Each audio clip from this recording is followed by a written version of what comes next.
Hi friends, welcome back to our Shashtivel channel. இந்த நாளை கண்டிப்பாக நீங்கள் தவற விடாதீங்க. நான் சொல்கிறத அப்படியே பண்ணி பாருங்கள். உங்களுக்கு பிடிச்சிருந்தா பண்ணுங்கள். நம்மளுடைய சேனலை மறக்காமல் சப்ஸ்கிரைப் பண்ணிக்கோங்க, லைக் பண்ணிக்கோங்க, ஷேர் பண்ணிக்கோங்க உங்களுக்கு பிடிச்சிருந்தா. ஓகே, வாங்க நேராக போயிடலாம் விஷயத்துக்கு. இன்றைக்கி இதை தவற விடாதீங்க அப்படின்றத நான் சொன்னேன்ல. இன்றைக்கி அமாவாசை வந்து அதிகாலையிலேயே தொடங்கிருச்சு. அதனால் நம்ம அந்த டைமில் நம்ம பண்ண முடியாது. நம்ம பிரம்ம முகூர்த்த விளக்கு நான் வச்சிட்ருக்கிறனால அந்த டைமில் எழுந்திரிச்சு பிரம்ம முகூர்த்த விளக்கெல்லாம் போட்டு முடிச்சுட்டு, அதுக்கப்புறமா நம்ம வீட்டுக்குள்ளே கந்தசஷ்டி விரதம் இருக்கிறாங்கன்னா முருகனுக்கு விளக்கு போட்டு வெத்தலை பாக்கு வச்சு நெய்வேத்தியம் வைத்து கல்கண்டு வச்சு சாமி கும்பிட்டாச்சு.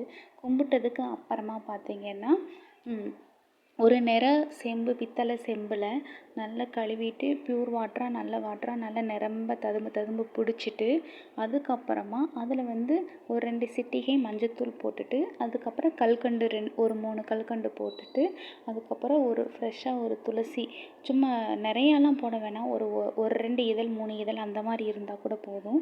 அதை போட்டுட்டு இந்த செம்பை வந்துட்டு இன்றைக்கி வந்து அமாவாசை வந்து இன்றைக்கி அதிகாலையில் தொடங்கியிருக்கு இல்லையா. இப்போ வந்து நம்ம காலையில் நீங்கள் ஒரு 6 மணிக்கு எழுந்திரிப்பீங்களா, அந்த டைமில் கூட எந்திரிச்சு குளிச்சுட்டு அந்த மாதிரி கூட நீங்கள் வீட்டுக்கு வெளியில் வாசலில் அந்த மாதிரி நீங்கள் வச்சிடலாம். இது எப்போ வரைக்கும் வைக்கலாம் அப்படின்றத பார்த்தீங்கன்னா, இன்றைக்கி நைட்டு ஞாயிற்றுக்கிழமை நைட்டு 12 மணிக்கு மேலே வந்துட்டு இந்த அமாவாசை முடியுது. அதனால் அது அப்படியே இருக்கட்டும், அதை ஒன்றும் எடுக்க வேணாம். திங்கட்கிழமை காலையில் அதிகாலையில் நீங்கள் காலையில் எந்திரிப்பீங்களே, நீங்கள் எப்போ எந்திரிப்பீங்களோ அப்போ வந்து எந்திரிச்சு அந்த தண்ணி வந்து ஒரு செடியில் ஊற்றிடுங்க. அவ்வளவுதான். ஏன் இந்த தண்ணி நம்ம வைக்கிறோம் அப்படின்றத பார்த்தீங்கன்னா, நமக்கு அதிகாலையில் வந்துட்டு மகாலய அமாவாசை வந்து தொடங்கிருச்சு. அதனால் காலையில் எழுந்திரிச்சு நம்ம சமைச்சு உடனே படையல் வைக்க போகிறது கிடையாது. அதனால் அவங்கள வந்து மூதையர்களை வந்து நம்ம வந்து காக்க வைக்கக்கூடாது. அதனால் இந்த செம்பை வந்து செம்பு தண்ணி வந்து நம்ம வெளியில் வைக்கிறோம்.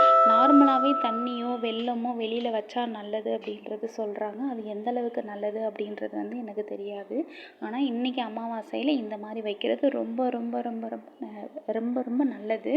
அதனால் உங்களுக்கு சொல்கிறேன். நான் வந்து இன்றைக்கி பிரம்ம முகூர்த்த விளக்கு முடிச்சுட்டு வீட்டுக்குள்ளேயும் முருகனையும் வழிபட்டு முடிச்சுட்டு, அதுக்கப்புறமா வெளியில் வந்துட்டு இந்த செம்பை தண்ணி கொண்டு போய் நான் வச்சுட்டேன்.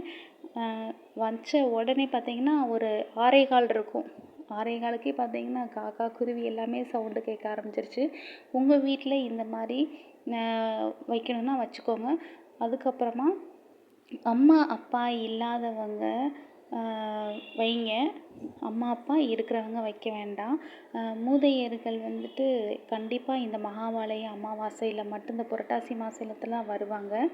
மற்ற அமாவாசையில் வந்துட்டு நம்ம வந்துட்டு அம்மா அப்பா இல்லாதவங்க அந்த மாதிரி தான் நம்ம சாமி கும்பிடுவாங்க. சரி, அதெல்லாம் விடுங்க. அதுக்கப்புறம் இன்றைக்கி பிரம்ம முகூர்த்த விளக்கு போட்டுட்டு கந்த சஷ்டியும் போயிட்டுருக்குது. எல்லா வேலையும் முடிச்சாச்சு. அடுத்து நானும் படையல் போடுறதுக்கு வீட்டில் போயிட்டு சாப்பாடெல்லாம் ரெடி பண்ணணும். இதெல்லாம் முடிச்சுட்டு ஒரு 1 ஹவர் ரிலாக்ஸ் ஆகிட்டு அதுக்கப்புறமா தான் இந்த வேலையை நான் பண்ண போகிறேன். பாய்.